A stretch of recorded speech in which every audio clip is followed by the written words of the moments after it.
Então a nossa leitura será em 1 Timóteo capítulo 2, a partir do versículo 8. Quero, pois, que os homens orem em todo lugar, levantando mãos santas, sem ira nem contenda. Que do mesmo modo as mulheres se ataviem em traje honesto, com pudor e modéstia, não com tranças, ou com ouro, ou pérolas, ou vestidos preciosos, mas como convém a mulheres que fazem profissão de servir a Deus com boas obras. A mulher aprenda em silêncio, com toda a sujeição. Não permito, porém, que a mulher ensine, nem use de autoridade sobre o marido, mas que esteja em silêncio. Porque primeiro foi formado Adão, depois Eva. E Adão não foi enganado, mas a mulher, sendo enganada, caiu em transgressão. Salvar-se-á, porém, dando à luz filhos, se permanecer com modéstia na fé, na caridade e na santidade. Esta é uma palavra fiel. Se alguém deseja o episcopado, excelente obra deseja. Convém, pois, que o bispo seja irrepreensível, marido de uma mulher, vigilante, sóbrio, honesto, hospitaleiro, apto para ensinar. Não dado ao vinho, não espancador, não cobiçoso de torpe ganância, mas moderado, não contencioso, não avarento, que governe bem a sua própria casa, tendo seus filhos em sujeição, com toda a modéstia. Porque, se alguém não sabe governar a sua própria casa, terá cuidado da igreja de Deus? Não neófito, para que, ensoberbecendo-se, não caia na condenação do diabo. Convém também que tenha bom testemunho dos que estão de fora, para que não caia em afronta e no laço do diabo. Da mesma sorte, os diáconos sejam honestos, não de língua dobre, não dados a muito vinho, não cobiçosos de torpe ganância, guardando o mistério da fé em uma pura consciência, e também estes sejam primeiro provados, depois sirvam, se forem irrepreensíveis.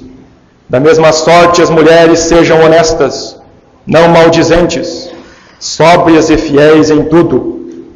Os diáconos sejam maridos de uma mulher, e governem bem seus filhos e suas próprias casas, porque os que servirem bem como diáconos adquirirão para si uma boa posição e muita confiança na fé que há em Cristo Jesus. Escrevo-te estas coisas, esperando ir ver-te bem depressa, mas se tardar, para que saibas como convém andar na casa de Deus, que é a igreja de Deus vivo, a coluna e firmeza da verdade. E sem dúvida alguma, grande é o mistério da piedade. Aquele que se manifestou em carne foi justificado em espírito, visto dos anjos, pregado aos gentios, crido no mundo e recebido acima na glória.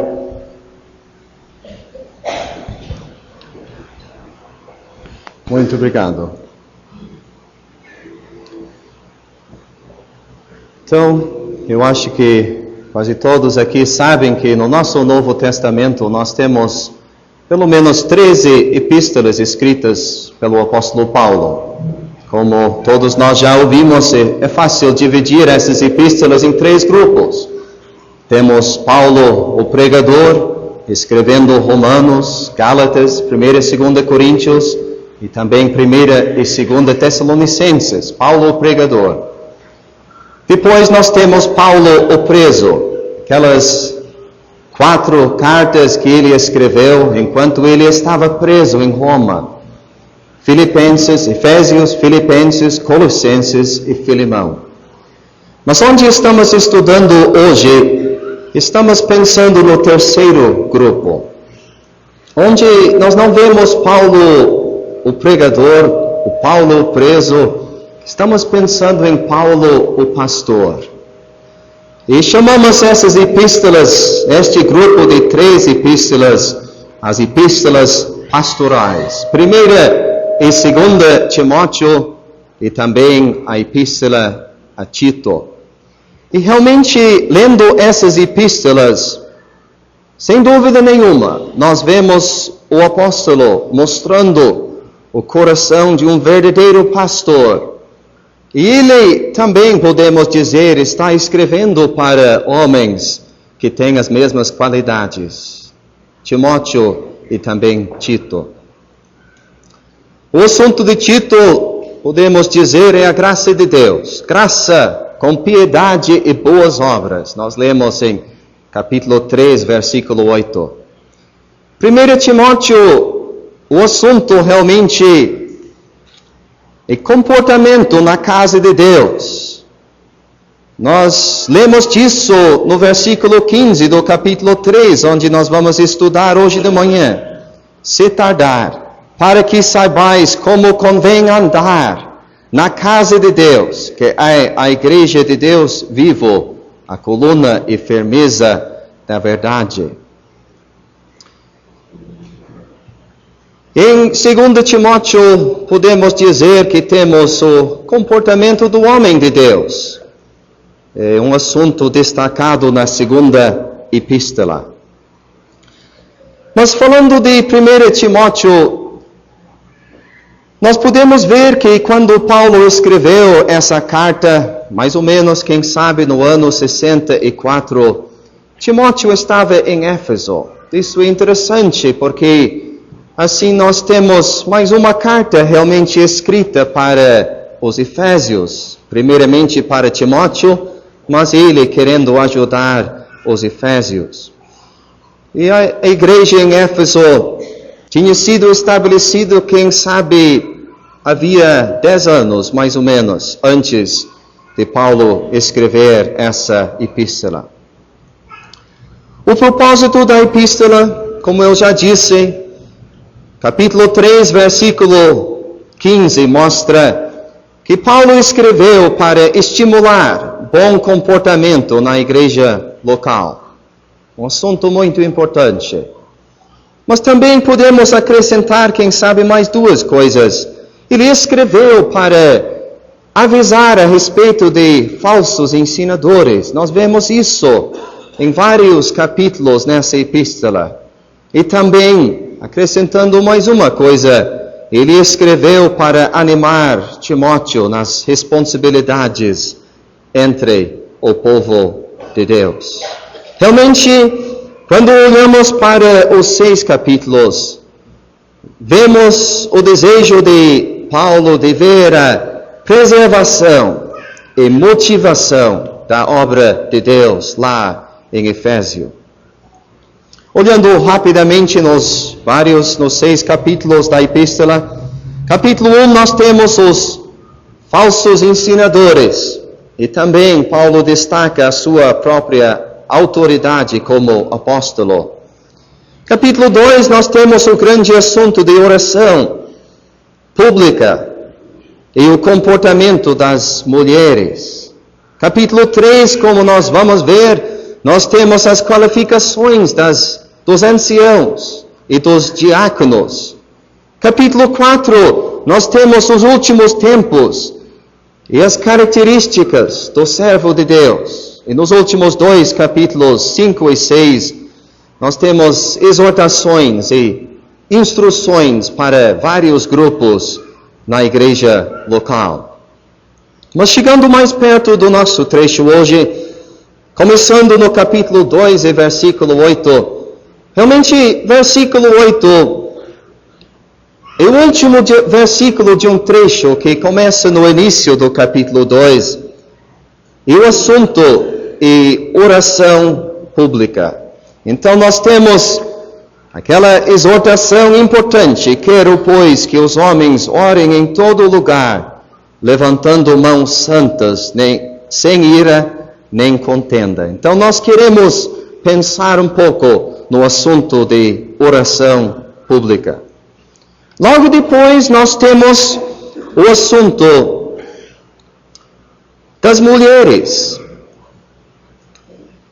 E dá para notar que tem uma ligação, porque no versículo 9 nós lemos que do mesmo modo, qual é a ligação?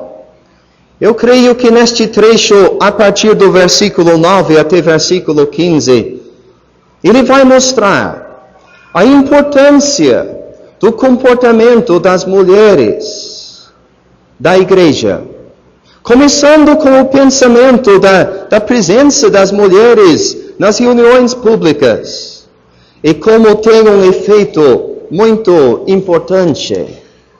Como o comportamento das mulheres nas reuniões da igreja tem uma influência importante quando estamos pensando no ambiente das reuniões. Então, neste trecho, versículo 9 até o final do capítulo, nós podemos ver primeiramente a apresentação visível das mulheres, versículo 9 e 10. Versículo 11 a 14, nós temos o assunto do silêncio das mulheres. E no versículo 15, nós temos um assunto interessante, a salvação das mulheres. Salvar-se-á, porém, dando à luz filhos, se permanecer com modéstia na fé, na caridade e na santificação. Entrando no capítulo 3, nós podemos dividir este capítulo em 3 partes. Versículos 1 a 7, nós temos as qualificações dos anciãos. Versículos 8 a 13, nós temos as qualificações dos diáconos. E no final do capítulo, versículo 14 até versículo 16, nós temos Paulo explicando o propósito da epístola. E também apresentando para nós, no final, um resumo da verdade, personificada na pessoa do Senhor Jesus Cristo, mas agora mantida pelo testemunho de uma igreja local. Quem sabe, só olhando em geral sobre essa passagem, tem certas coisas que nós deveríamos dizer. Primeiramente, falando dos anciãos, nós notamos que no versículo 1 do capítulo 3, nós lemos se alguém deseja o episcopado. Depois, no versículo 2, nós lemos, convém, pois, que o bispo seja irrepreensível.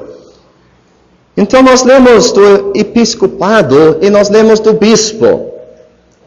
Então, nós não precisamos ficar confusos com essa primeira palavra, o episcopado, porque simplesmente quer dizer a obra do bispo e o significado da palavra.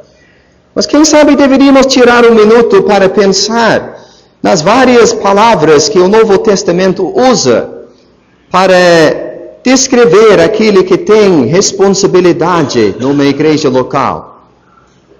Nós lemos de presbíteros ou anciãos, é a mesma palavra. E essa palavra destaca para nós a maturidade espiritual dos homens. Nós lemos de pastores. E essa palavra destaca a capacidade espiritual dos homens para cuidar do rebanho de Deus. E aqui nessa passagem nós lemos de bispos. A palavra literalmente significa olhar sobre. Ideia do supervisor, superintendente, olhando. E assim, leva-nos a pensar em alguém que vai olhando e cuidando das pessoas salvas numa igreja local. Nós temos então essas 3 palavras, mas devemos entender que as palavras falam dos mesmos homens. É importante entender isso.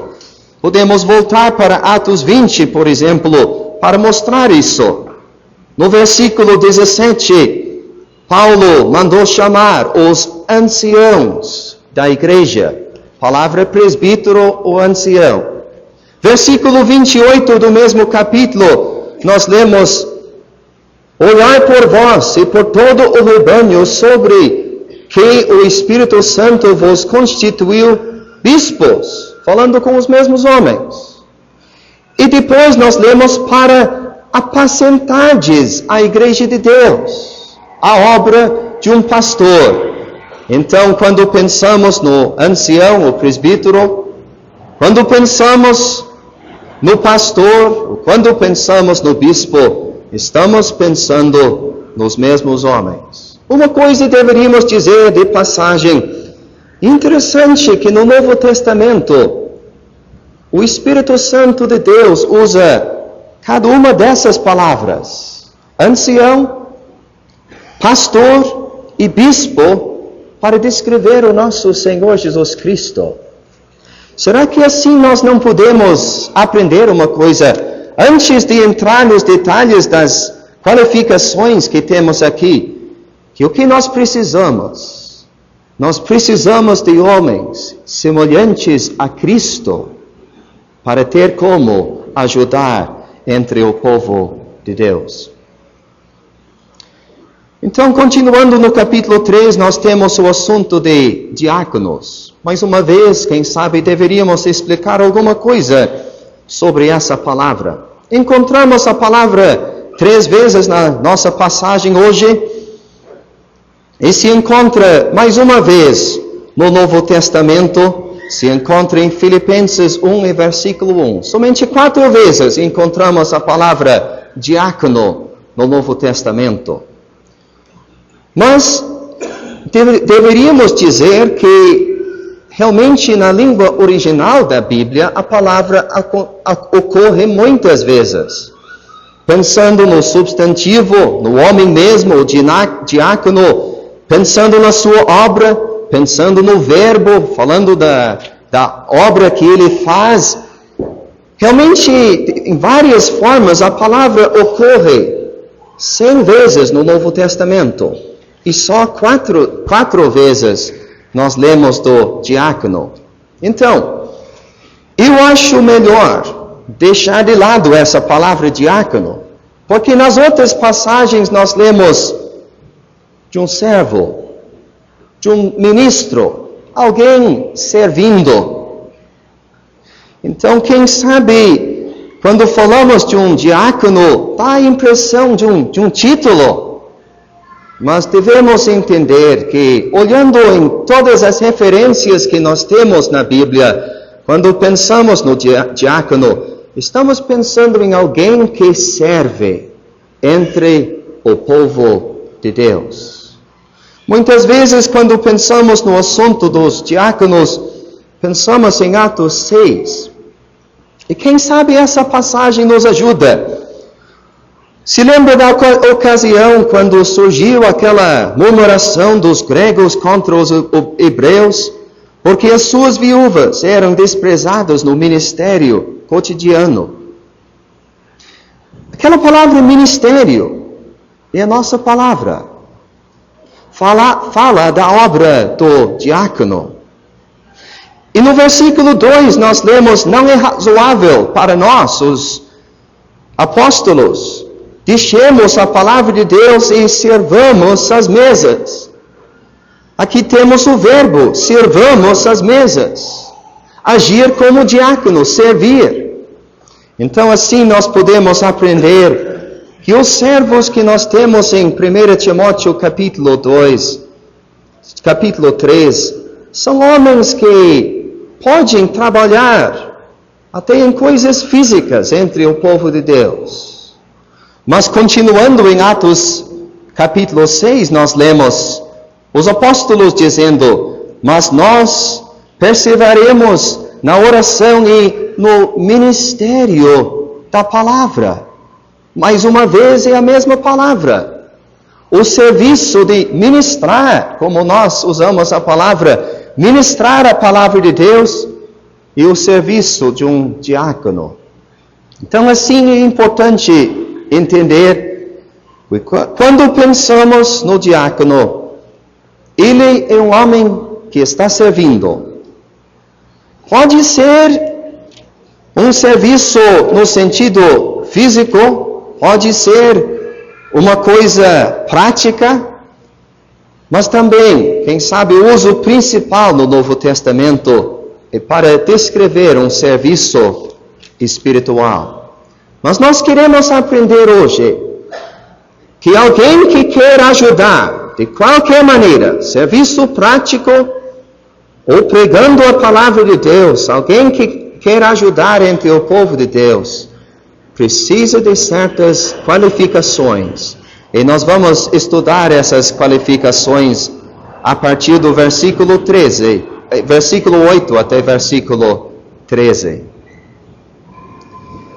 No final do capítulo, nós temos este trecho, como eu disse, importante, que depois de falar dos anciãos e dos servos, nós lemos dessa verdade. Como eu disse, é uma verdade personificada na pessoa do Senhor Jesus Cristo, mas agora mantida pelo testemunho público de uma igreja local. Então eu sei que às vezes não sobra muito tempo para chegar no final da passagem, num estudo destes, mas realmente, com a ajuda de Deus, nós queremos chegar aqui neste ponto. Quem sabe eu vou dizer mais duas coisas antes de terminar. Por que nós precisamos dessa lista de qualificações, tanto dos anciãos como dos servos entre o povo de Deus? Importante pensar nisso. Deveríamos dizer, para começar, que não é para dar oportunidade para os outros criticar. Não é por isso que nós temos essas qualificações. Deus quer que possamos reconhecer os homens certos para fazer estes serviços importantes. E estes homens precisam dessas qualificações porque, em primeiro lugar, precisam ter a confiança do povo de Deus. Em segundo lugar, porque o mundo está de olho. Nós lemos disso no versículo 7. Convém também que tenha bom testemunho dos que estão de fora. O mundo gosta muito de criticar. Então, os homens que tomam o lugar de liderança entre o povo de Deus têm que ter um testemunho bom perante os que estão de fora. Mas aquele mesmo versículo, quem sabe, indica para nós mais um motivo. Porque essas qualificações são tão importantes. Nós lemos, para que não caia em afronta e no laço do diabo. Sem dúvida, um homem querendo ajudar entre o povo de Deus, ele vai ser o alvo do ataque do inimigo. E por isso essas qualificações são tão importantes, essenciais na vida dele. Mas em terminar, eu queria dizer mais uma coisa. Bem sabemos que nem todos aqui são anciãos. Nem todos aqui são diáconos no sentido da nossa passagem. Então, será que essas coisas não têm nada a ver com você? Deveríamos dizer que o que Deus exige dos anciãos e dos diáconos, Ele espera de todos. E podemos pensar, por exemplo, de um irmão jovem aqui. Quem sabe Deus tem uma tarefa importante para você no futuro. Você precisa pensar bem nessas coisas agora. E precisa viver conforme essas qualificações que nós temos aqui, para que Deus possa usar você no futuro. Seria uma tragédia deixar alguma coisa entrar na sua vida. Quem sabe logo depois da salvação. Quem sabe cedo na carreira cristã. Algo que pode estragar o seu testemunho. Nós acreditamos em recuperação. Recuperação para a comunhão da igreja. Restauração para a comunhão com Deus. Mas eu creio que estes homens, os anciãos e os servos, nós lemos a palavra aqui, irrepreensíveis. É possível, sabe? Permitir algo na sua vida, cedo na sua vida, que vai deixar você fora da oportunidade de servir a Deus como ancião ou como servo no futuro. Então, até os jovens precisam pensar seriamente nas coisas que nós temos aqui. Então, eu espero que nós tenhamos um estudo, podemos dizer, positivo hoje. Nós temos muitas qualificações aqui. Temos muita coisa, tanto para as mulheres como para os homens. Mas nós queremos aprender essas coisas. E queremos aplicar essas coisas às nossas próprias vidas. Deus não está dando essas coisas para nós, para termos como criticar os outros. Precisamos aplicar essas coisas às nossas próprias vidas, com a ajuda de Deus.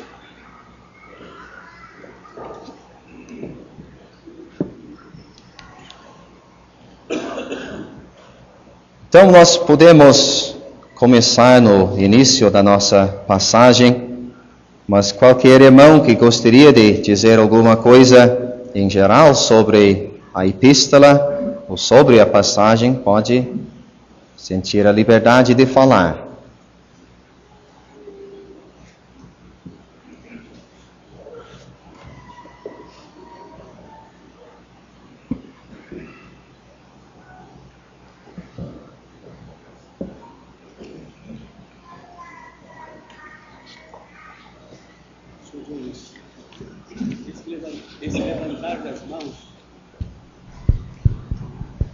O levantar das mãos indica uma condição de caráter? Exatamente, eu creio que fala de um bom testemunho, porque diz aqui levantando mãos santas. Eu creio que essa é a palavra importante.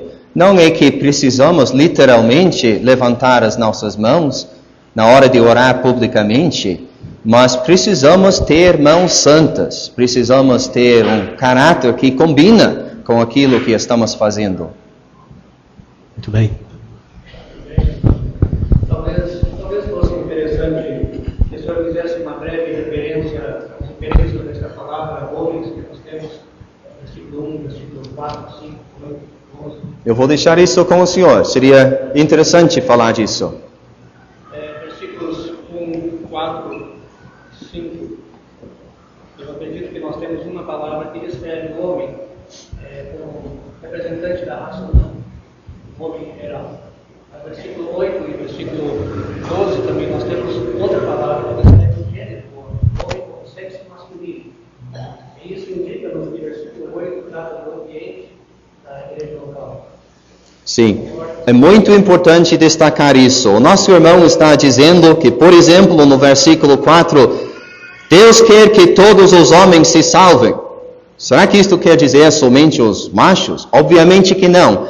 E estudando a palavra, podemos ver que fala de homens e mulheres também.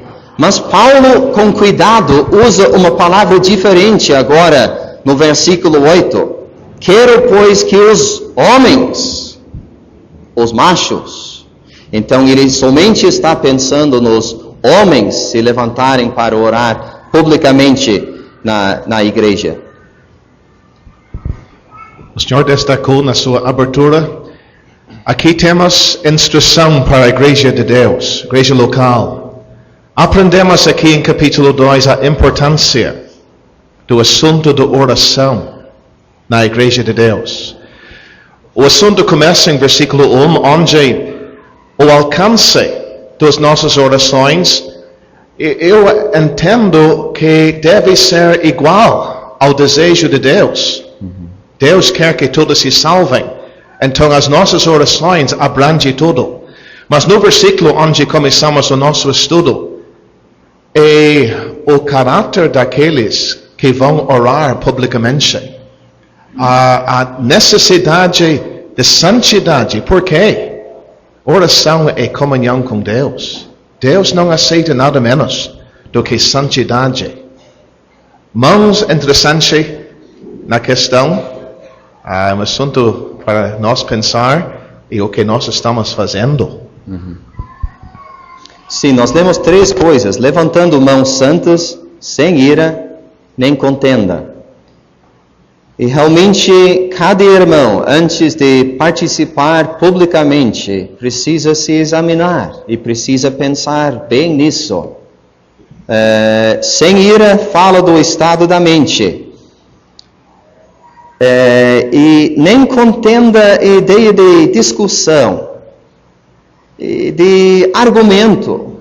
Então, por exemplo, só dando um exemplo, o irmão nunca deveria se levantar para orar e ao mesmo tempo, quem sabe, continuar uma discussão com outro irmão, dizendo algumas coisas em oração, mas realmente para atingir o outro irmão presente. E tal irmão está desobedecendo este versículo e não está entendendo a seriedade de se levantar publicamente para orar. Seu James, Seu Alessio. sem ira nem contenda, indica um aspecto interno e outro externo? Sim, a ira seria a mente do homem, o que ele está sentindo. A contenda seria a manifestação pública disso. Como o senhor entende a frase em todo o lugar? Em todo o lugar onde há igreja local? Sim, para mim, para começar, indica que Paulo não está dando somente instruções para Éfeso. Hoje em dia ouvimos pessoas tentando dizer, mas, por exemplo, Paulo dizendo que somente homens podiam orar publicamente. Quem sabe tinha algum problema em Éfeso e por isso ele deu essa instrução para eles. Mas ele diz não, em todo lugar. Então ajuda nisso. O senhor quer acrescentar alguma coisa? Mas certo, as nossas irmãs em Cristo têm como orar. Mesmo em voz alta, em casa, na ausência do pai, vamos dizer, os filhos na cama, ela tem como orar, ali no quarto. Sem dúvida. Encomendando os filhos a Deus para ser cuidado. E quando o pai não está disponível, é isso que a gente espera, que a mãe vai orar com os filhos antes de ir para a cama. Certamente. Mas aqui seria em todo o lugar que a igreja tiver alguma atividade. Sim, isso nos ajuda. Hoje não estamos na Avenida Tapiaçu, estamos neste prédio aqui, mas como sendo reunião da igreja, é os homens, e somente os homens que oram. Ao ar livre, é somente os homens que oram. E assim, em todo lugar que a reunião, a igreja tiver algum encontro. Assim que eu entendo. Sim, isso nos ajuda.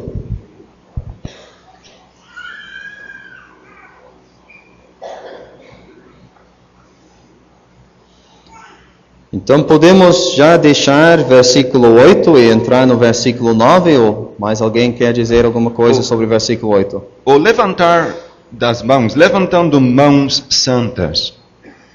Não se faz isso hoje, isto é, levantar as mãos literalmente. Não se faz isso. Mas podemos ter certeza, quase eu ia dizer, que faziam isso no primeiro século. Os livros históricos afirmam isso. Os desenhos nos muros das catacumbas de Roma ilustram isso. Pessoas de mãos estendidas, com as palmas viradas para cima, em oração. Então dizer que é algo simbólico, talvez não seja correto. Os crentes levantavam as mãos em oração no primeiro século.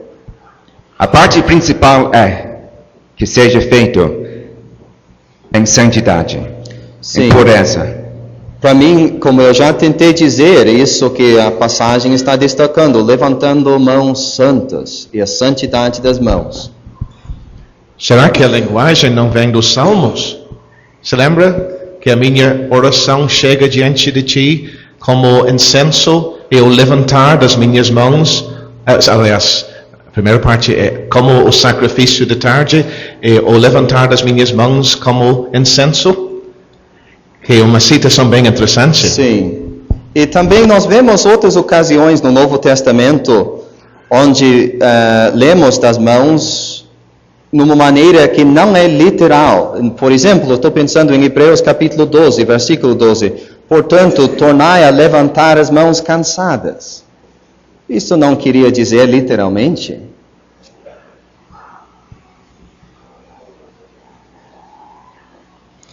Então, versículo 9, até versículo 15, nós temos as mulheres. Como eu disse, tem uma ligação importante entre versículo 9 e versículo 8, que do mesmo modo. Então, parece que ele está pensando na influência que as irmãs têm no ambiente de uma reunião pública. Então, primeiramente, nós lemos nessa parte visível, nos primeiros versículos.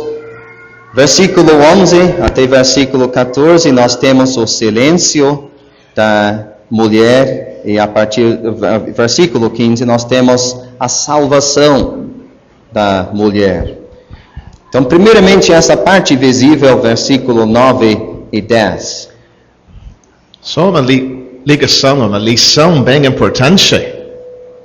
Que as irmãs estão juntos nas orações. Há uma ideia em alguns lugares que domingo da noite antes da pregação só os homens vão entrar lá atrás para orar. Irmãos, as irmãs também podem orar, não em voz alta. A presença das irmãs, como já vamos aprender, dá o ambiente, dá apoio. Então, realmente, a parte das irmãs é bem importante. Sem dúvida. E a lição importante destes dois versículos para mim é que através da sua maneira de se vestir, através do seu comportamento, uma senhora poderia estragar o ambiente de uma reunião pública.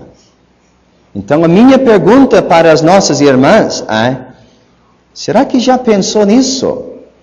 Porque nós lemos aqui da importância se ativem em traje honesto, com pudor e modéstia, não com tranças, quer dizer penteados complicados, com ouro ou pérolas ou vestidos preciosos.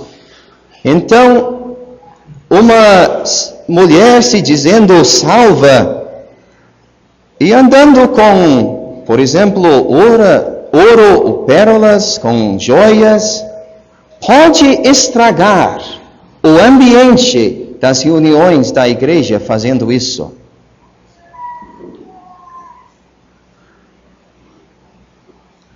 Do mesmo modo, lemos aqui no início do versículo 9. Será que o apóstolo está dizendo o seguinte? Eu acabei de instruir os varões, ali no versículo 8. Agora, do mesmo modo, quero instruir as mulheres. Eu vejo um pouquinho mais do que isso na frase. Para mim, ele está pensando no andamento de uma reunião de oração. O que precisa? Os varões têm as suas responsabilidades, versículo 8. Mas, para que aquela reunião ande bem, as mulheres também têm as suas responsabilidades. É assim que eu entendo. Seu James, no vestuário hoje das mulheres, tem muitos enfeites que não é ouro, mas quer parecer ouro, ou imitar. Muitos enfeites. Não convém para as irmãs? Sim, as irmãs têm que cuidar muito. E não, quem sabe deveríamos destacar que não é uma questão de simplesmente criar regras difíceis e duras. Temos um lado positivo logo no versículo 10, mas como convém a mulheres que fazem profissão de servir a Deus com boas obras. Então as irmãs têm um lugar muito importante entre nós. E a Bíblia destaca a importância da parte interna, podemos dizer. A parte de crescimento espiritual, a parte da comunhão entre aquela senhora e Deus. E quando tudo isso está no lugar certo, aquela irmã não vai ter dificuldade com essas coisas externas. Vai entender que essas coisas não combinam. Que fazendo essas coisas ela só estaria seguindo os costumes deste mundo. E quem quer fazer isso? E deveríamos dizer que, infelizmente, aos poucos, nós vemos certos costumes entrando, em termos do vestimento, em termos de até maquinagem, esse tipo de coisa, de pintura. Vemos certas coisas entrando, que vão estragar o testemunho das igrejas locais. Seu James, essa parte do versículo 9, se ataviar em traje honesto, não seria melhor dizer se vestir com roupa decente?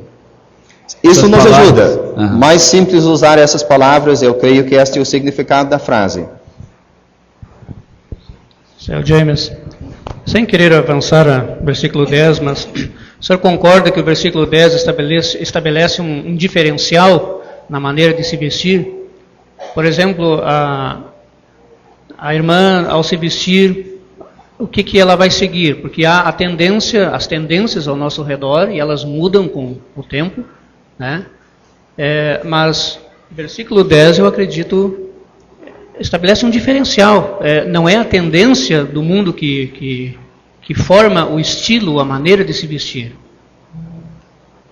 Sim. Entende assim? Isto quer dizer que a mulher, o principal para ela não vai ser a moda do mundo. Vai ser o fato que ela quer servir a Deus na sua vida. Então, isso vai decidir o seu comportamento, a sua maneira de vestir, todas essas coisas. O fato que ela, na sua vida, quer servir a Deus. Eu creio que já foi dito mais ou menos, mas aqui é como a irmã deve se apresentar na igreja, né? Na reunião. Mas e fora do ambiente da igreja, da reunião?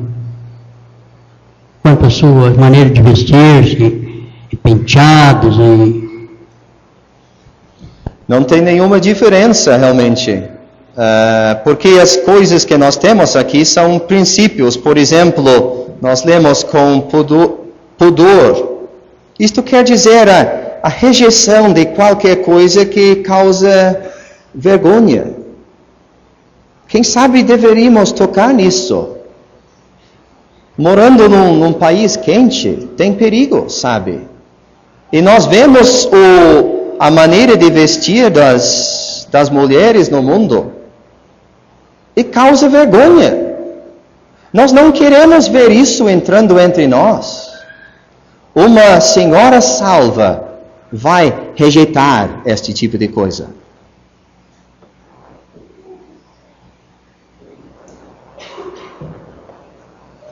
E a palavra modéstia, a versão atualizada diz bom senso. Quem sabe isso nos ajuda? Se lembra quando Adão e Eva sentiram a vergonha da sua nudez e fizeram para si aventais. Deus entrou. Não aprovou. Não eram suficientes para tapar a nudez. E Deus mesmo vestiu os dois com túnicas de pele. E neste capítulo Deus veste talvez a todos, mas destacadamente as mulheres. Com certeza ele não aprova muitos estilos usados no mundo de hoje. Aquilo que parcialmente expõe o que deveria estar totalmente tapado é um atentado ao pudor.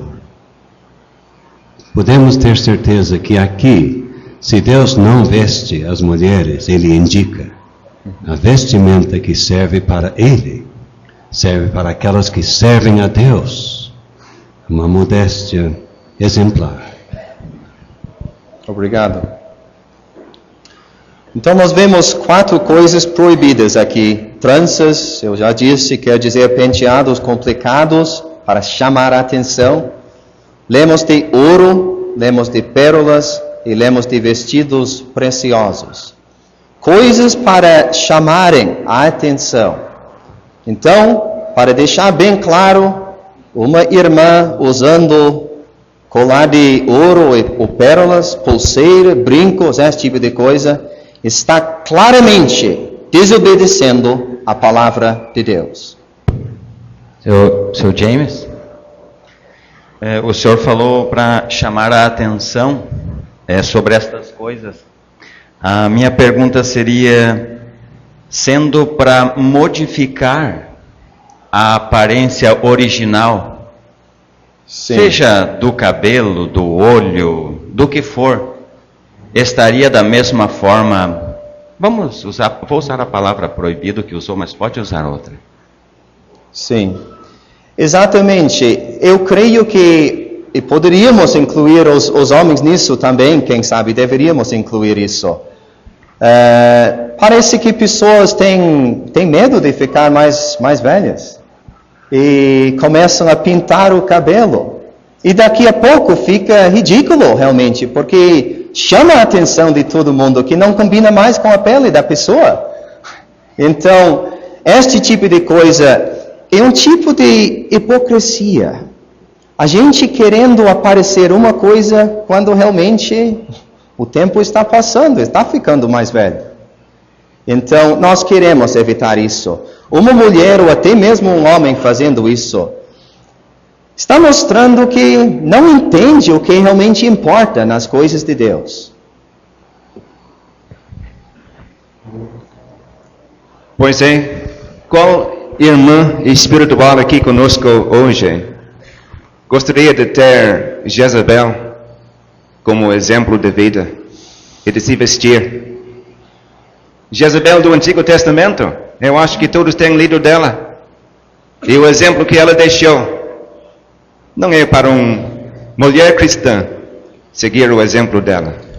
Sim, o Senhor usou uma frase importante, a mulher espiritual. Realmente eu creio que uma mulher espiritual não vai ter problema nenhum com essas coisas. E quando vemos essas coisas aparecendo, não estamos falando de mulheres e irmãs espirituais. É uma falta de espiritualidade que deixa essas coisas aparecer. Mas, como eu disse, temos o lado positivo, logo temos que deixar este trecho, mas no versículo 10 nós lemos da importância de boas obras. Então, a mulher salva e espiritual vai demonstrar o seu caráter através das suas boas obras, não através dessas coisas do versículo 9.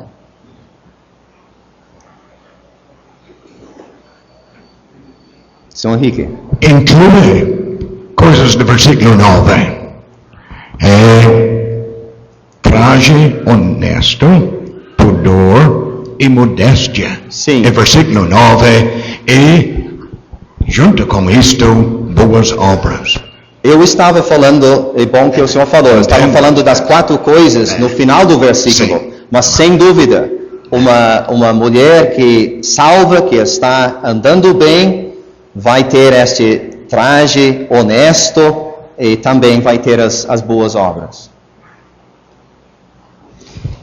Então, versículo 11 até versículo... Sim, pode falar.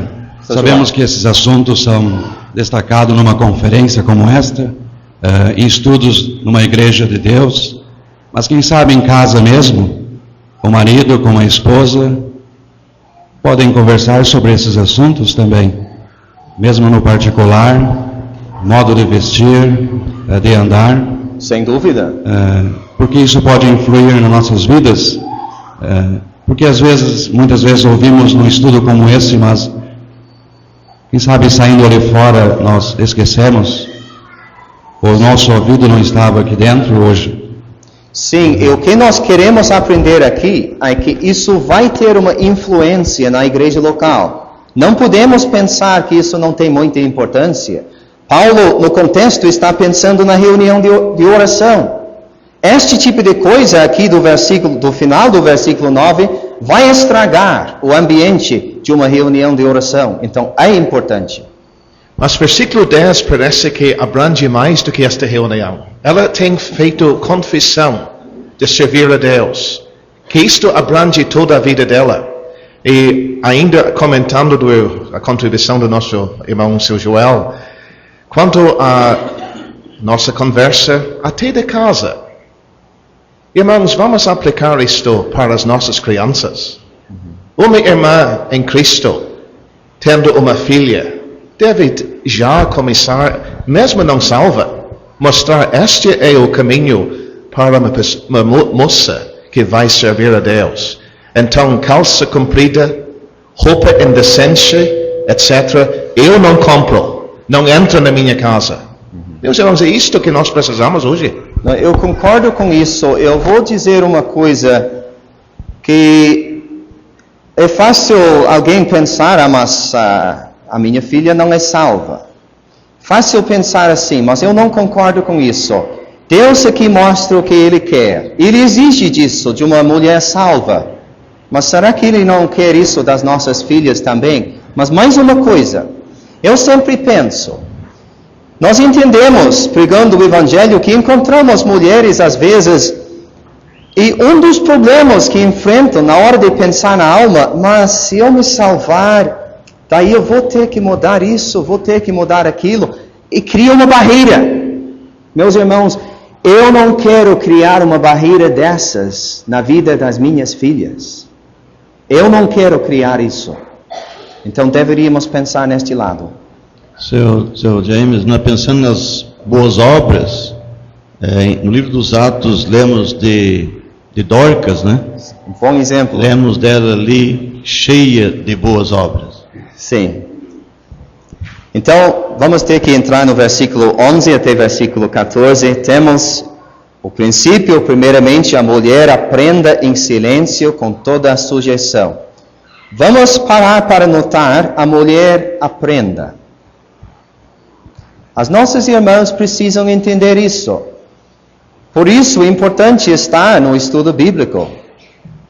Por isso, quem sabe melhor não ficar bem atrás, onde quase não pode escutar, está ali para aprender. Então, tem o perigo de pensar que somente o irmão precisa estudar a Bíblia. Todos nós precisamos estudar para alimentar as nossas almas, para ser uma bênção para outras pessoas.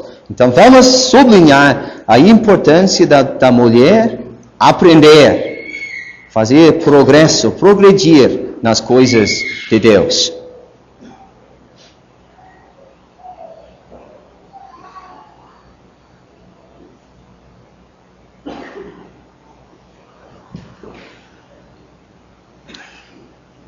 Então ela aprende em silêncio, então não tem a mínima dúvida, ela não vai falar publicamente nas reuniões. Nós lemos com toda a sujeição, quer dizer submissão.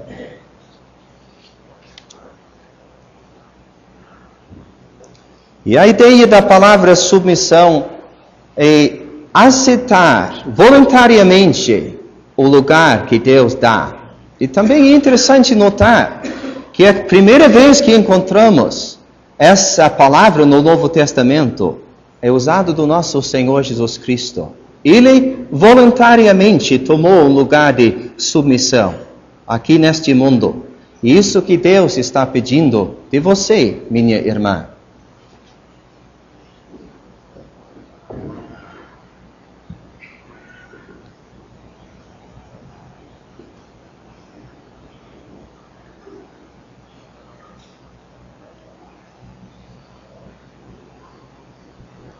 No mundo, bom, no mundo é completamente diferente, né?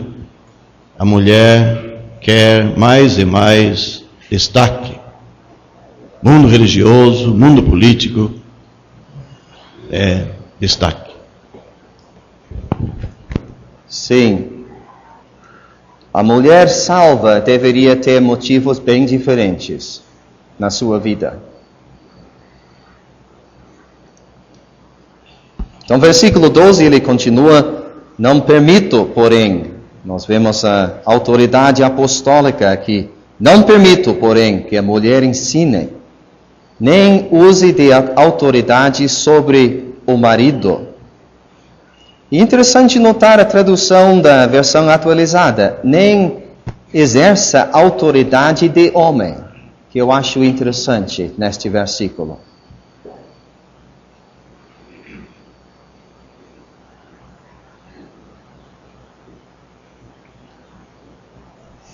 Eu sei que não estamos em Tito, se digamos, mas quem sabe seria interessante falar um pouco sobre versículo 4 do capítulo 2, lá para que ensinem as mulheres novas a serem prudentes. Então, qual é a diferença das duas passagens? Pode continuar na leitura. A amarem seus maridos e amarem seus filhos, a serem moderadas, castas, boas donas de casa, sujeitas a seus maridos, a fim de que a palavra de Deus não seja blasfemada. Sim, isso nos ajuda. E é bom falar dessa passagem. A palavra ensinar é diferente, quer dizer treinar. E olhando para aquela lista em Tito, nós vemos somente assuntos práticos. Nunca lemos de uma mulher assim ensinar a palavra de Deus. Isso não quer dizer que uma irmã não pode falar com a vizinha sobre o Evangelho, não estou dizendo isso, mas ela não tem a tarefa de ensinar a palavra de Deus. Ela vai ensinar, ajudar, treinar irmãs mais novas para serem boas donas de casa, por exemplo, nessa esfera prática.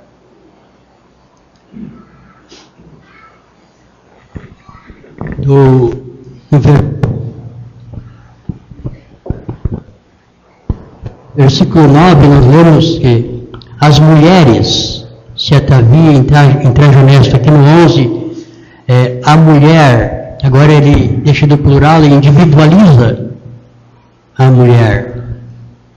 A mulher aprenda em silêncio.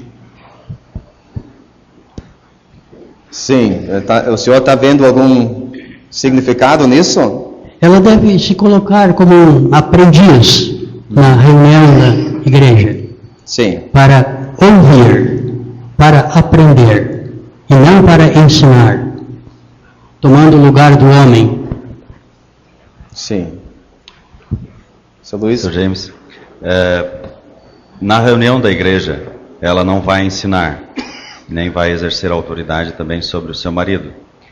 Mas se é uma irmã espiritual, experiente, com a palavra de Deus, nos caminhos de Deus, vendo a necessidade de orientar um irmão ou uma irmã, enfim, com a palavra de Deus particularmente, ela teria tal liberdade? Com bastante cuidado. Eu sei que temos irmãs espirituais que teriam como fazer isso, e vemos o exemplo de um casal em Atos 18 fazendo isso. Apolo chegou e vemos do casal, Áquila e Priscila, a sua esposa, os dois ajudando ele em casa para entender melhor as Escrituras. Eu creio que este princípio de não exercitar a autoridade de homem nunca muda.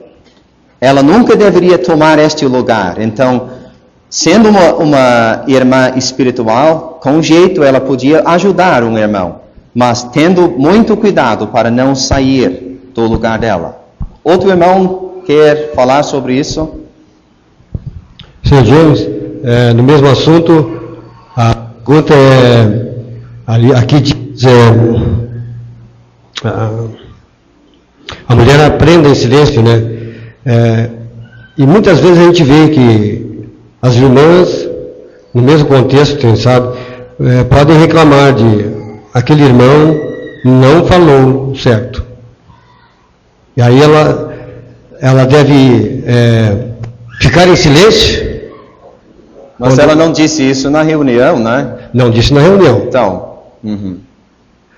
Sim, mas aí ela não aprendeu. Silêncio aqui quer dizer na igreja. Eu estou referindo ao aprendizagem. Ela, por exemplo, ela aprende em silêncio, não desaprenda em silêncio. Como é que é isso? Será que eu estou muito fora assim? Eu não entendi bem. Está falando aqui de uma reunião da igreja onde a mulher vai aprender, mas em silêncio. E lemos novamente a palavra no versículo 12. Mas que esteja em silêncio. Temos um exemplo no Velho Testamento, a Ana, indo para um lugar que devia ter sido casa de Deus, onde havia desordem, onde havia até imoralidade, onde Eli estava sentado numa cadeira. O que ela fez? Ela orou. Ela não falou nada.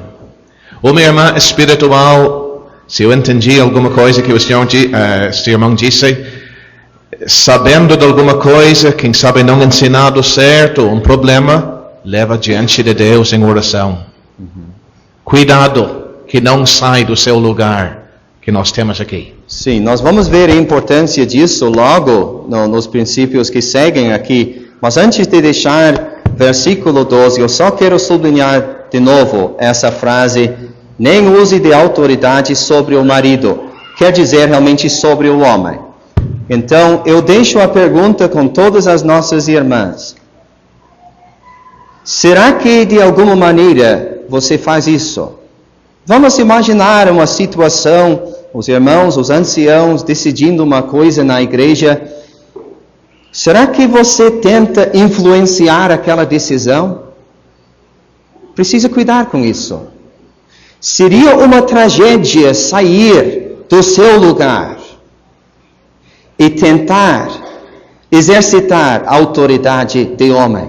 Porque, como nós vamos ver agora no versículo 13 e 14, o resultado vai ser terrível. Sr. James, eu só queria fazer uma perguntinha sobre o assunto de aprender. Pelo menos no meu caso, quando me dedico a aprender, eu me preparo antes para aprender, durante a aula de aprendizado ou para estudar algo e depois. E quando eu penso sobre o silêncio da reunião, me surge uma pergunta muitas vezes na mente: por que tem tanta conversação hoje na reunião? Estou só aplicando, não sei se quer comentar. Sim. O que o senhor diria sobre o ambiente antes de uma reunião de ministério, antes de uma reunião de pregação, antes de uma reunião de estudo bíblico? Pessoas que estão dispostas a aprender devem se portar como? Importante tocar nisso. Realmente precisamos destacar o assunto de reverência nas nossas reuniões. Pessoas saindo desnecessariamente, aquela conversa antes do começo da reunião. É muito melhor ver todo mundo no seu lugar, quem sabe lendo a Bíblia ou só meditando. Eu creio que isso ajuda muito na hora da reunião começar. Se tínhamos reuniões programadas exclusivamente para as mulheres, para as irmãs em Cristo, teriam permissão apostólica? Certamente não. Mesmo para fazer roupa ou coisa assim? Teria que explicar o seu pensamento. Porque um grupo de mulheres pode fazer roupas se quiserem. Eu teria também, mas não é uma reunião da igreja. Eu teria também ouvir uma explicação, porque é o argumento: estamos aqui para fazer roupas, sabe? Não é uma reunião da igreja, mas é uma reunião de irmãs aqui no salão. O salão não é o lugar apropriado para fazer roupas. Não teria problema com isso, e tem que deixar isso. Eles podem fazer roupas em casa, várias irmãs se unindo numa casa para fazer roupas, não teria problema. Mas isso não tem nada a ver com a igreja local. Nunca vai ser anunciado como reunião da igreja e não deveria ser feito no salão. Eu acho que não é o lugar apropriado para isso. Os irmãos concordam com isso?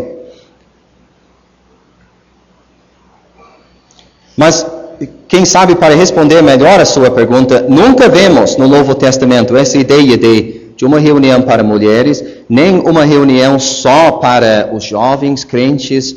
Não vemos isso no Novo Testamento. Mas vemos sim a importância dos novos aprenderem dos mais velhos. Vemos este princípio. Então precisamos ter toda a igreja junto, para todos nós aprendermos juntos em todas as reuniões. Então, versículo 13 e 14, ele vai explicar agora. Será que ele está pensando num problema que surgiu em Éfeso? Será que assim nós podemos escapar deste princípio da mulher ficar em silêncio? Não, ele diz, estou pensando num princípio bíblico. Desde o início da história, ele diz, porque primeiro foi formado Adão, depois Eva. E a palavra primeiro não somente fala, eu creio, em termos de tempo, mas indica que Deus, de propósito, deu o lugar de liderança ao homem. Primeiro foi formado Adão, depois Eva. Então este é o primeiro argumento. O segundo é versículo 14. Adão não foi enganado, mas a mulher, sendo enganada, caiu em transgressão.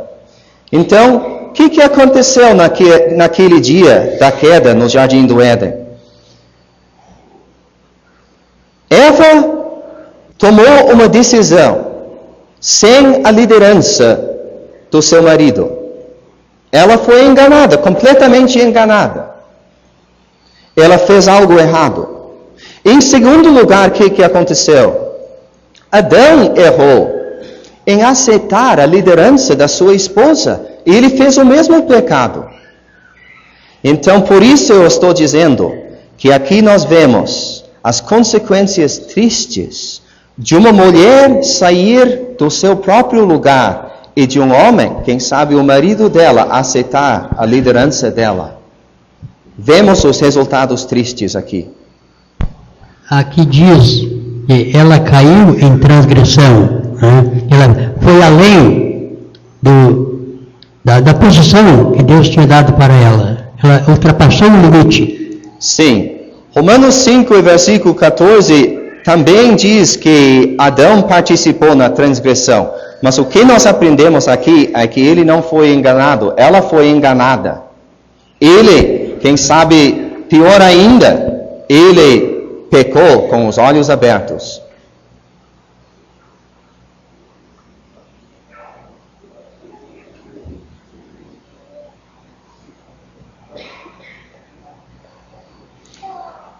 Então, versículo 15, a salvação da mulher.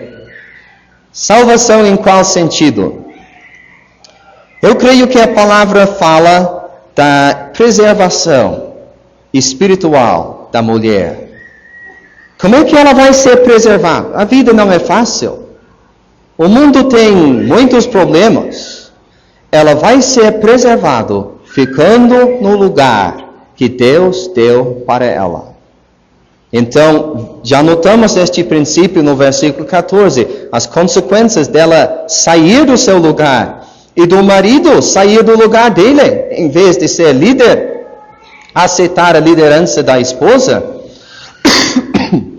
Então, a preservação tanto do homem como da mulher depende de manter aquele lugar que Deus tem dado para nós.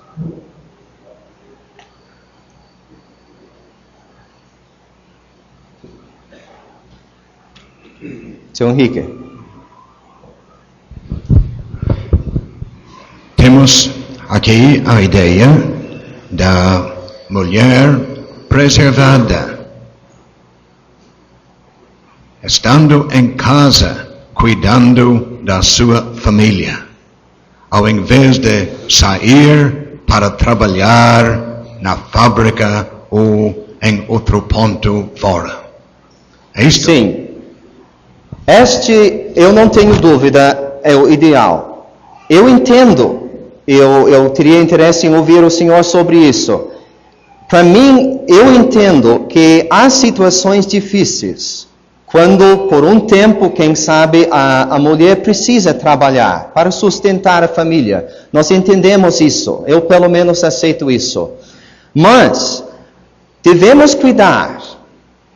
Ela não deveria continuar só para ganhar mais luxo, ou só para ter mais coisas em casa que realmente não precisa. Porque assim ela está saindo do lugar que Deus tem dado para ela. E Deus está garantindo preservação somente para a mulher que fica no seu próprio lugar. Senhor Henrique, quer falar um pouco mais sobre isso? Está funcionando. O normal é o que temos aqui. Sim. A exceção sempre pode surgir. Sim. No mundo hoje, o normal é o contrário. E a mulher em casa, cuidando da sua família, com os seus filhos, cuidando da casa, não é bem visto no mundo. Quase desprezado. Mas o que a Bíblia ensina é o contrário. Todo o crente deve examinar as Escrituras e ver isto.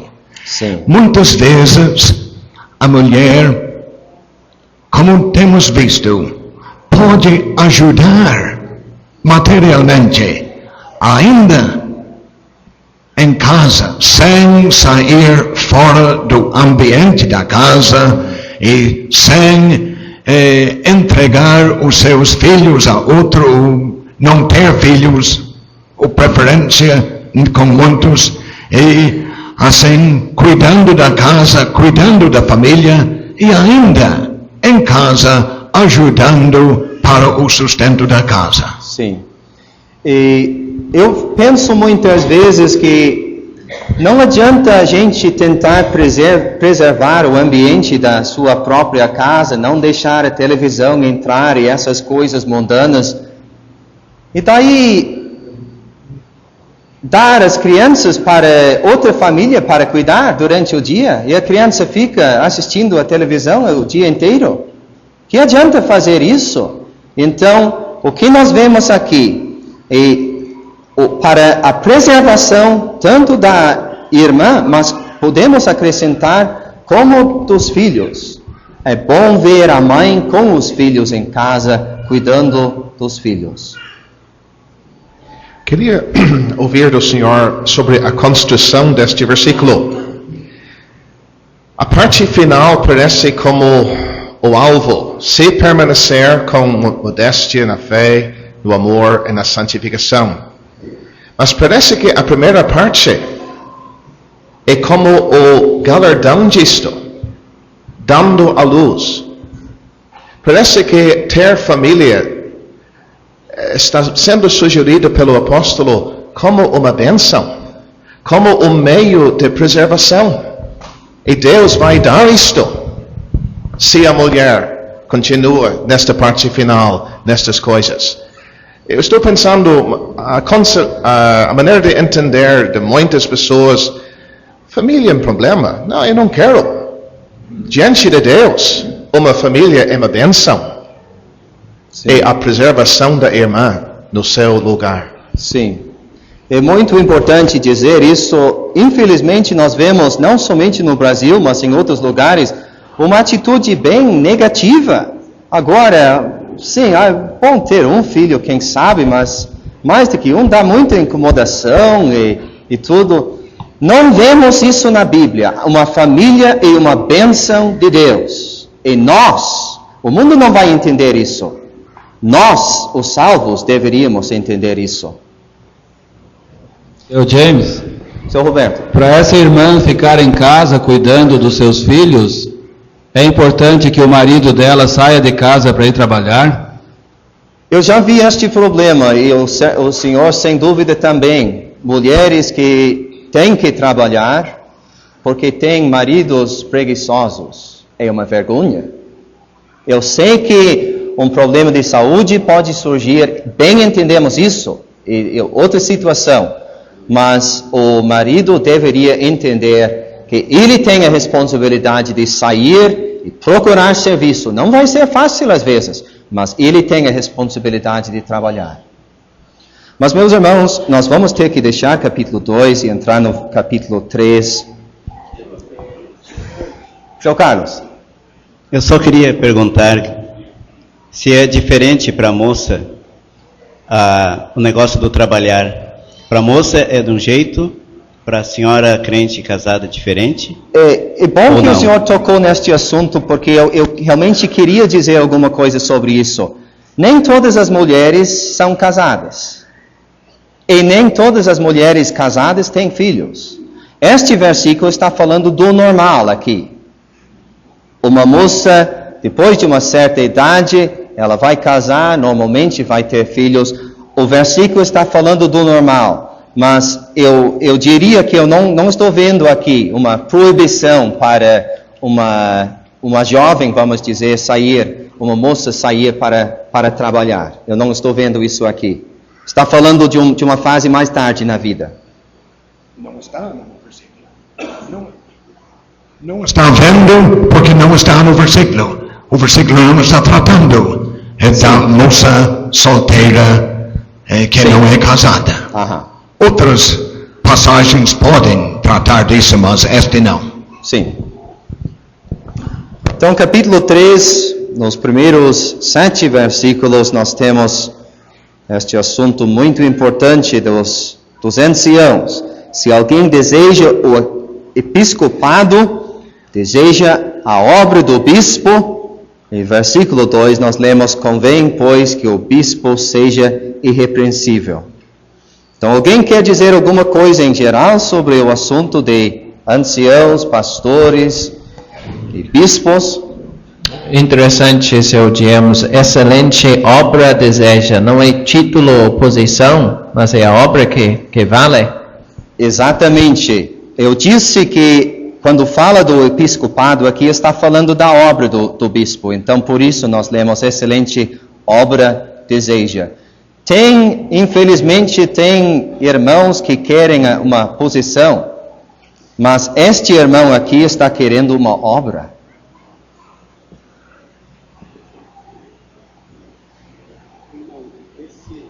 Esse irmão que deseja é alguém que foi salvo e Deus já colocou no seu coração esse propósito? Sim, e por isso eu tentei falar com os jovens irmãos que estão aqui conosco hoje. Porque é fácil ler uma passagem dessas e pensar: mas eu não sou ancião, isso não tem nada a ver comigo. Mas quem sabe o irmão já deveria ter o desejo. Não sei o que vai acontecer no futuro, mas eu gostaria de ajudar entre o povo de Deus. Este é o meu desejo, este é o meu alvo. E daí vai ter que ler com cuidado essa passagem. Eu acho que nós devemos nos lembrar daquela palavra que temos em 2 Coríntios, capítulo 8 e 16. Graças a Deus que pôs a mesma solicitude por vós no coração de Tito. Tito tinha desejo de ajudar, cuidado pelo bem-estar do povo de Deus. Mas nós descobrimos aqui que foi Deus que pôs aquilo no coração dele. De outra vez, tinha desejo de ocupar o episcopado, mas não tinha nada com Deus. Tem muitos por toda a parte, e tem o desejo de mandar. E se não podem mandar, então não conta comigo. Então, este é o espírito de Diótrefes. Mas nós queremos jovens e adultos e velhos com o espírito de Tito. Sim, isso é muito importante. Vemos vários aspectos disso. Nós vemos o desejo da parte do irmão. Realmente este desejo vem de Deus. Nós vemos o Espírito Santo levantando tais irmãos entre o povo de Deus. E nós vemos a igreja reconhecendo tais homens. Então tem vários aspectos deste assunto. O mero desejo não basta para escutar a obra de ancião, mas começa com o desejo. Sim. Um desejo implantado no coração de um homem pelo Espírito Santo de Deus. Mas só quero dizer que o desejo não basta. Sim.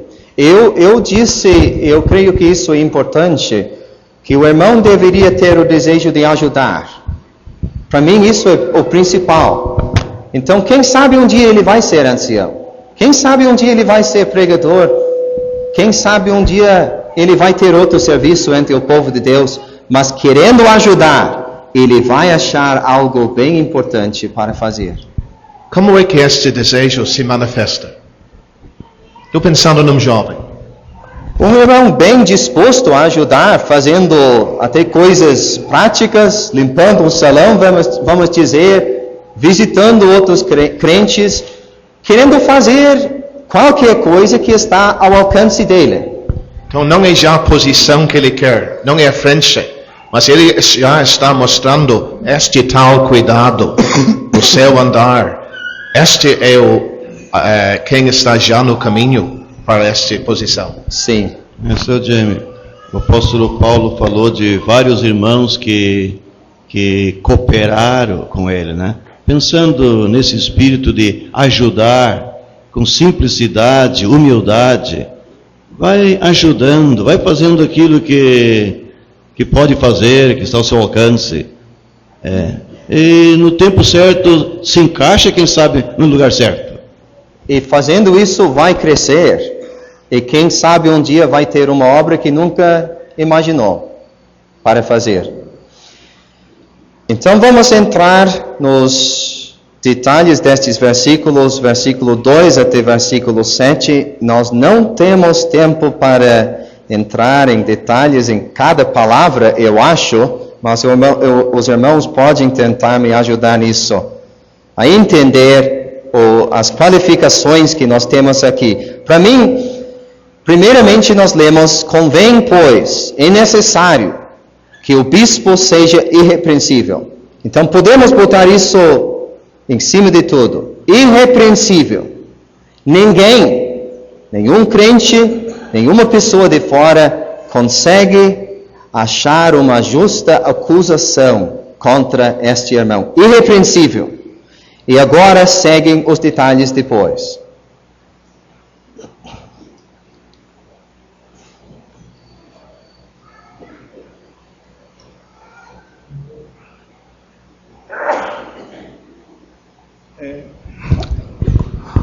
A palavra em seguida, marido de uma mulher,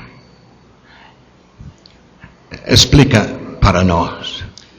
Está destacando a necessidade de fidelidade absoluta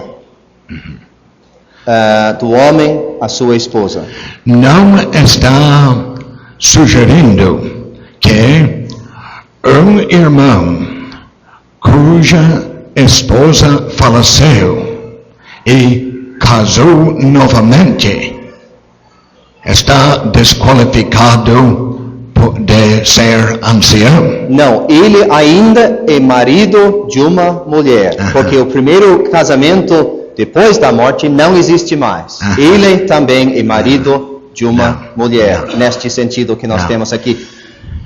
Teríamos que dizer isso realmente, porque outra pessoa pode pensar, então, irmão que não é casado não pode ser ancião. Eu creio que não. Às vezes, Um irmão casado pode ser melhor qualificado, porque ele tem certas experiências que o outro não tem, mas só está falando de fidelidade.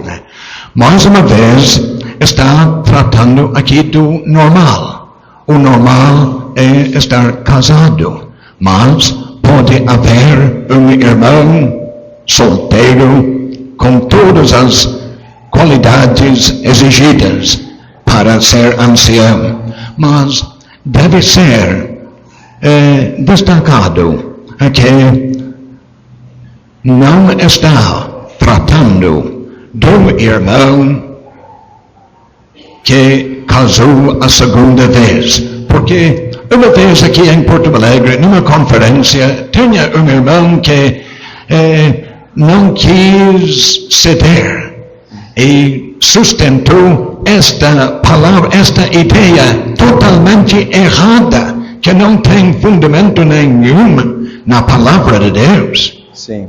Não, nas Escrituras, a única coisa que acaba com o casamento é uma morte. Então, pensando na possibilidade de alguém divorciado casando de novo, ele não é marido de uma mulher.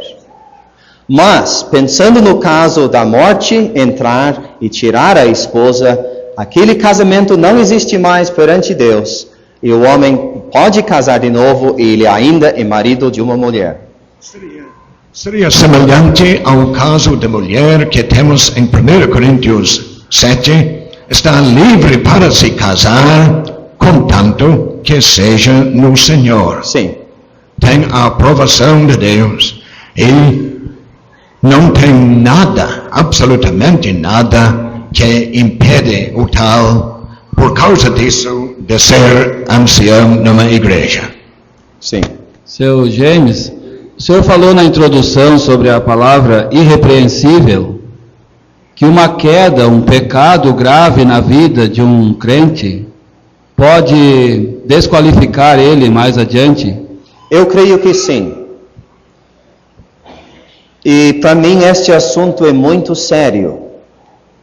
Como eu disse na introdução, eu creio que recuperação é possível no sentido de fazer parte da comunhão da igreja novamente, de ter comunhão com Deus, mas eu creio que no sentido que temos aqui, tem certos pecados, certas quedas, e depois aquele homem não fica mais irrepreensível perante os que estão de fora e perante os crentes.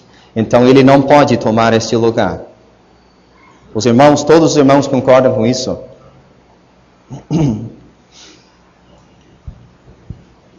Apto para ensinar, apto para ensinar.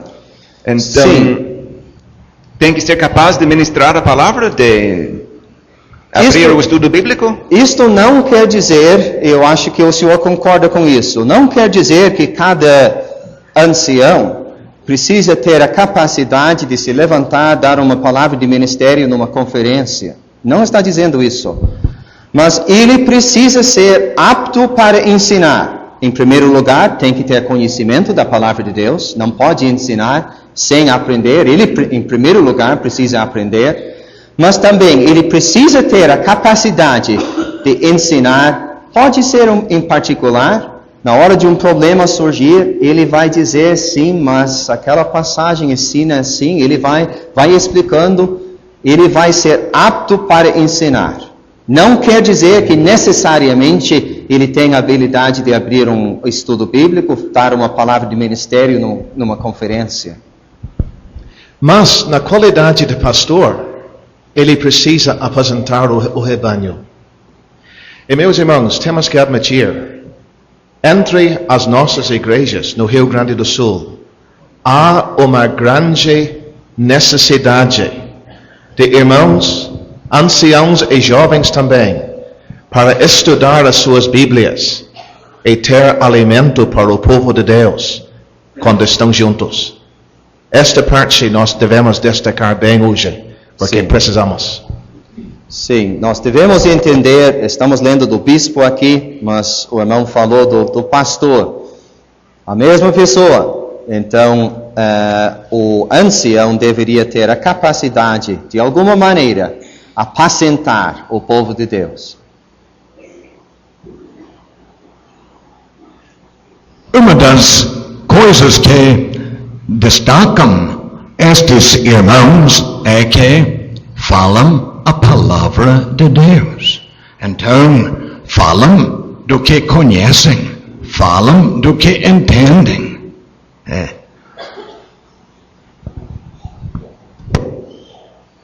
É muito triste ouvir alguém tentando ensinar sem ter aprendido antes, sem entender a palavra. Também Falar por conta da cabeça, sem basear o que fala nas Sagradas Escrituras. Pregue a palavra. Pior ainda. Pregues a palavra.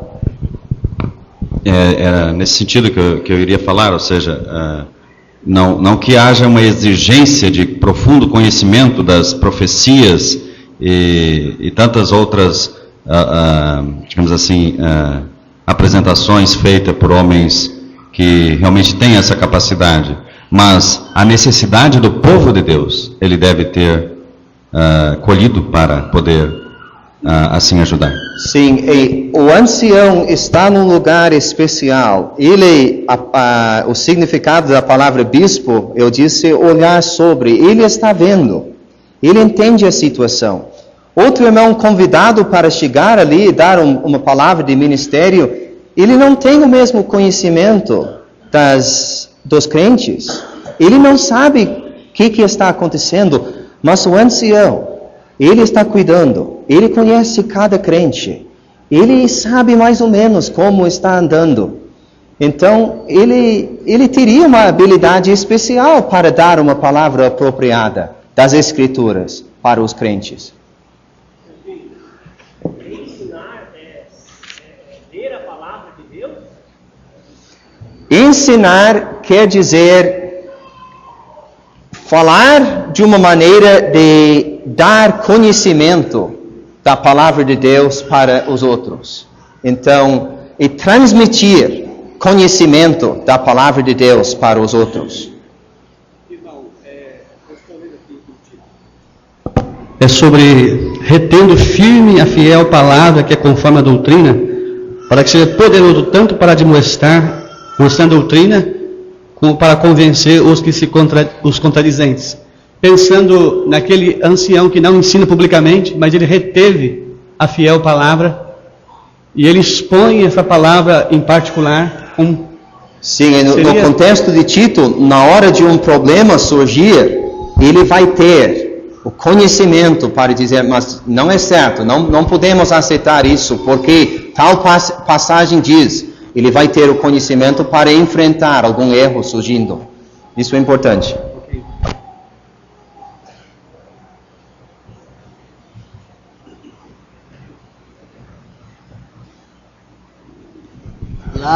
Lá em Éfeso, apareceram homens que queriam ensinar, e estavam ensinando, mas não entendendo nem o que dizem, nem o que afirmam.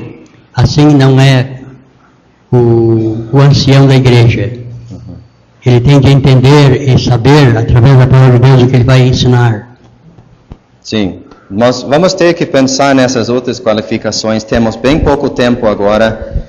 Então, versículo 3 diz, não dado ao vinho, não espancador, não tem a tendência de usar violência física, não cobiçoso, de torpe ganância, mas moderado, não contencioso, não avarento, que governe bem a sua própria casa, tendo seus filhos em sujeição, com toda a modéstia. Então tem muita coisa aqui, muito importante para os anciãos.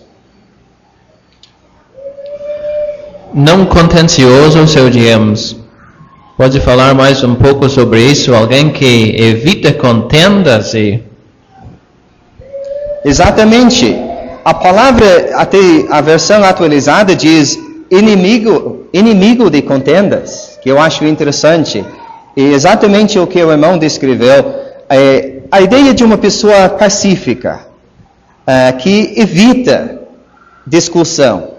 Obviamente, às vezes, como já ouvimos de Tito, ele vai ter que enfrentar erros, ele vai ter que apresentar a verdade em situações difíceis, mas em geral ele vai ser um homem bem pacífico e vai fazer de tudo para evitar conflito. Vamos supor um caso, seu James. Um irmão espiritual bem com o desejo de apacentar o rebanho e que faz um bom trabalho tendo filhos menores. E este irmão se esforça nesta época da sua vida, ganha a confiança dos crentes, ele faz um bom trabalho. Mas os filhos crescem, têm mais do que 20 anos, entram no mundo, são viciados, trazem desgraça para a família. O que deveria ser a reação daquele irmão? Já saíram da casa? Está dizendo. Vamos dizer assim. Neste caso, temos que aceitar com tristeza que agora são adultos, não são filhos no sentido que nós temos aqui. Agora são adultos, ficamos tristes pensando num caso assim, mas pessoalmente eu creio que o irmão ainda pode continuar. O irmão falou de 20 anos, e só vamos aceitar isso, por exemplo. Além disso, aquele filho é um adulto, é responsável, sozinho no mundo. Mas aqui eu creio que estamos pensando na época quando os filhos são mais novos, estão dentro do lar, e daí o ancião precisa governar bem a sua família naquela fase. Outro irmão pode nos ajudar neste assunto? Seu Henrique, concorda com isso?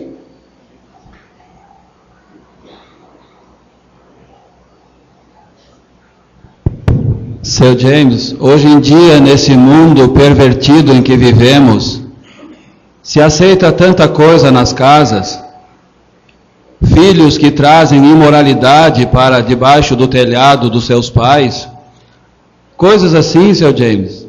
Esse caso aqui, esse homem vai governar bem a sua casa, não vai poder aceitar tais coisas na sua casa e querer chegar na igreja e ocupar a liderança na igreja de Deus? Não, aceitando isso na nossa casa atinge, sem dúvida, o nosso testemunho. Então, nós temos que deixar isso bem claro.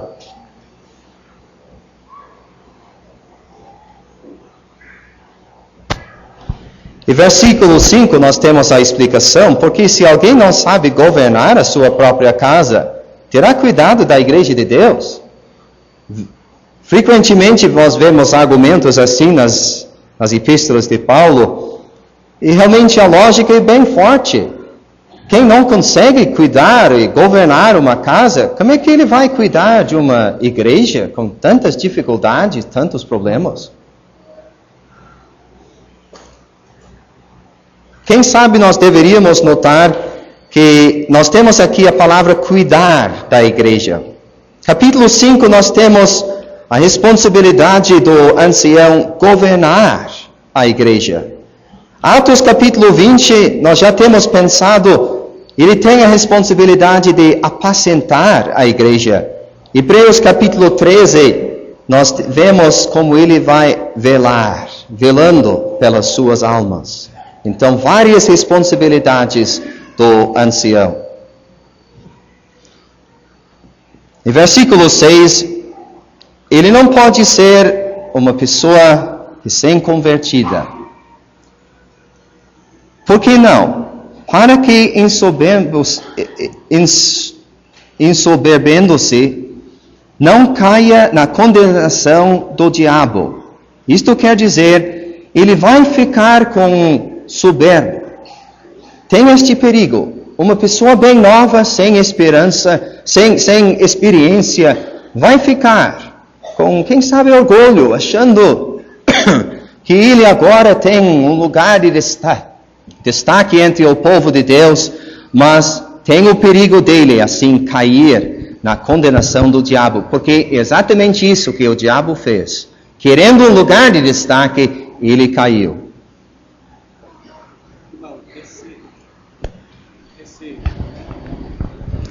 Ambiente do lar seria esse ambiente onde aqueles que Deus salvou, capacitou com dons, seria esse ambiente que o Senhor Deus está nos, eu diria, treinando, como fez com Davi com as ovelhas? Sim. Por isso eu disse que um irmão casado às vezes tem uma certa vantagem na hora de tomar responsabilidade na igreja, porque sem dúvida um irmão casado com filhos tem certas experiências, ele tem passado por treinamento dentro do lar, que vai qualificar ele para ajudar mais entre o povo de Deus. Seu James, então a ideia de que quando tem que decidir alguma coisa numa igreja, tem que chamar todos os irmãos homens para participar disso, é absolutamente errada e fora do que nós temos aqui. Totalmente. Um irmão recém-salvo tem pouca experiência, muitas vezes não sabe nem as coisas para si próprio, ele não tem a mínima condição de ajudar e decidir coisas importantes numa igreja. Sem dúvida nenhuma, nós nunca vemos essa ideia nas Escrituras, de todo mundo tomar uma decisão assim. Talvez depende do tamanho da igreja. Tem igrejas com 2 irmãos, com 3. Talvez sim, se desse um incentivo para o mais jovem, não seria errado. Mas ele não pode ser recém-salvo. Ah, recém-salvo não, isso não. Digo mais jovem na idade, assim.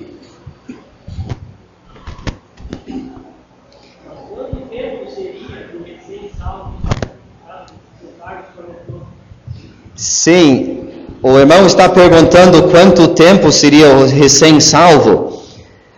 Nós não podemos falar em termos de tempo, porque, infelizmente, tem irmãos 20 anos salvos que ainda têm pouca experiência nas coisas de Deus. E por outro lado, quem sabe tem irmãos só 5 anos salvos que já cresceram muito. Então eu acho que seria perigoso falar em tempo e dizer depois de tantos anos. Não é assim. A pessoa precisa ganhar, o homem precisa ganhar a confiança da igreja e precisa crescer nas coisas de Deus. Mas, meus irmãos, temos pouco tempo. Versículo 7, nós lemos da necessidade de um bom testemunho dos que estão de fora. Algo essencial. Eu sei que o mundo às vezes critica e gosta de criticar, mas em geral, deveríamos cuidar muito quando, por exemplo, encontramos um irmão e todos os crentes falam bem dele, mas todo mundo fora, ali onde ele trabalha, onde ele mora, todo mundo fala mal dele. Nós precisamos cuidar deste caso. Eu sei que o mundo às vezes pode criticar sem justificação, mas tem um princípio importante aqui. Seu James, qual é a diferença? Não caia na condenação do diabo, versículo 6, e no versículo 7, não caia na afronta e no laço do diabo. Eu creio que tem uma diferença interessante. Versículo 6 quer dizer que nós não deveríamos cair na mesma condenação que o diabo caiu. Ele se levantou, queria um lugar mais alto e caiu em condenação. Nós não queremos seguir o exemplo dele. Mas no versículo 7, o laço do diabo, eu creio que é um laço armado pelo diabo. Então ele vai usar alguma fraqueza no nosso testemunho para armar um laço e para causar um problema na vida do crente. Seu Tomás. Diante do horário, problema do horário, será que dá tempo para uma palavrinha no seguinte sentido? O diácono, versículo 10. Também estes sejam primeiro provados, depois sirvam. Aí o homem, ali em versículo 10, está encaminhado para o trabalho. Fora de Atos 6, nós não lemos de um corpo de diáconos. Então, o homem já está licenciado, vai trabalhando. De que maneira, em 2008, um irmão vem a ser reconhecido e fazer parte do corpo de anciãos? Eu creio que essas qualificações que temos aqui nessa passagem nos ajudam. Como eu já disse, é a obra do Espírito Santo levantar tais homens, mas é a responsabilidade da igreja reconhecer tais homens. Então, ninguém deveria ouvir agora fulano e ancião, pá, ele, nunca imaginei. Isso é terrível. Deveríamos ouvir a resposta, mas eu achei que ele já era. Essa é a resposta que queremos. Então, nós queremos ver irmãos sendo reconhecidos através da obra que já estão fazendo entre o povo de Deus. Exatamente isto que a palavra diz. Por causa da sua obra. Então, o jovem que, desde a sua conversão, está disposto a cooperar em todas as atividades, que está querendo ajudar, sempre presente, sempre disposto e sempre submisso. A obra que ele faz está qualificando-o para ser reconhecido por todos os crentes mais adiante como ancião. Sim. E Valdoir, isto é anunciado publicamente ou isso é reconhecido apenas pelos irmãos do corpo de ancião da igreja, ou como é que fica? Ou isso é uma coisa que ao longo do período da convivência na igreja vai ser reconhecido? E assim que eu penso, eu já tenho ouvido de casos onde os irmãos decidiram anunciar uma coisa dessas. Eu não acho isso necessário. Eu acho que com o passar do tempo, todo mundo vai reconhecer, e não vai ser difícil reconhecer quem é o ancião. Então, os anciãos já existentes, sem dúvida, vão falar com o irmão que tem visto a sua maneira de ajudar entre o povo e querem a ajuda dele em tomar decisões. Eles vão falar com ele, mas eu não vejo a necessidade de anunciar isso publicamente. Estes irmãos não estão complicando com os outros que estão cuidando da igreja, mas cooperando com eles. E assim é fácil de os reconhecer. Agora, eu não posso aceitar mais comentários agora. Vamos entrar no assunto dos diáconos. E só podemos falar rapidamente em geral sobre o assunto. Os irmãos concordam com o que eu já disse. O diácono que realmente é o servo. Alguém servindo entre o povo de Deus. Pode ser serviço prático, ou pode ser pregando o evangelho, ministrando a palavra de Deus, mas em serviço entre o povo de Deus. E aqui nós vemos que alguém que quer ajudar entre o povo de Deus precisa de certas qualificações.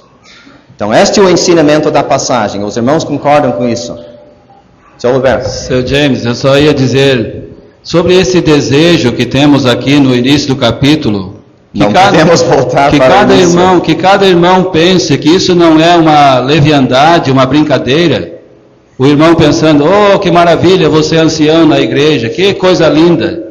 Ele não sabe que ele vai perder noites de sono e vai derramar muitas lágrimas, quem sabe, das incomodações e os problemas que vão surgir diante dele. É bom pensar nisso hoje. Sim, tarefa bem difícil. E quem não entende isso realmente não deveria pensar em ajudar. Por isso que é reconhecido por causa da sua obra. É uma obra. Sim. E ele não estando disposto a sofrer, ele desiste. Para o sentido das palavras do versículo 3, aqueles adquirirão para si uma boa posição. Quer dizer que um irmão que tem essas qualificações, servindo entre o povo de Deus, na palavra de Deus, ele vai ter um lugar de respeito, vamos dizer, entre o povo de Deus. E também nós lemos logo depois, e muita confiança na fé que há em Cristo Jesus. Então, através do seu trabalho, ele vai alcançar um certo respeito, ele vai crescer, ele vai ter cada vez mais liberdade em apresentar as verdades da Bíblia. O senhor quer acrescentar alguma coisa, seu João? Versículo 10. Esta provação, e logo depois da salvação da pessoa, quer dizer, no recebimento na igreja, quer dizer, parece para mim, ser diácono, ser este servo, não é o primeiro dia que está na comunhão. Certamente não. É importante dizer isto. Não é para colocar este irmão na plataforma no primeiro domingo, ou coisa assim, ou dar algum serviço. Deixe tempo. Sim. Para ele ganhar a confiança dos crentes e para mostrar a habilidade que ele tem, o dom que Deus tem dado para ele. Então, versículo 14 a versículo 16, temos o motivo de Paulo escrever: escrevo-te essas coisas, esperando ir ver-te bem depressa, mas se tardar, ele não tem certeza sobre o futuro, se tardar, para que saibais como convém andar na casa de Deus. E assim ele começa a falar da igreja local, casa de Deus. Agora fazemos parte da família de Deus. Então a casa de Deus, que é a igreja de Deus vivo, a coluna e firmeza da verdade. A coluna apresenta a verdade. Então vemos a verdade manifestada publicamente. E firmeza, pensa naquele alicerce para manter a verdade. Coluna e firmeza da verdade. E daí, versículo 16, em resumo, ele vai dar para nós a verdade.